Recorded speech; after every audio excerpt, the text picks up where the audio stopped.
হেলিকপ্টারে করে পানি দিলাম, যে অন্তত এইভাবে পুড়ে যাচ্ছে সব হেলিকপ্টার থেকে পানি ছাড়ো।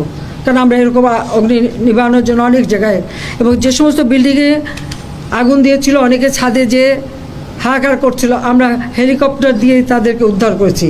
সেই নারায়ণগঞ্জে কাঁচপুর থেকে নিয়ে শুরু করে বিভিন্ন জায়গায় হেলিকপ্টার দিয়ে দিয়ে কিন্তু আমরা মানুষকে উদ্ধার করে তাদের যান বাঁচিয়েছি।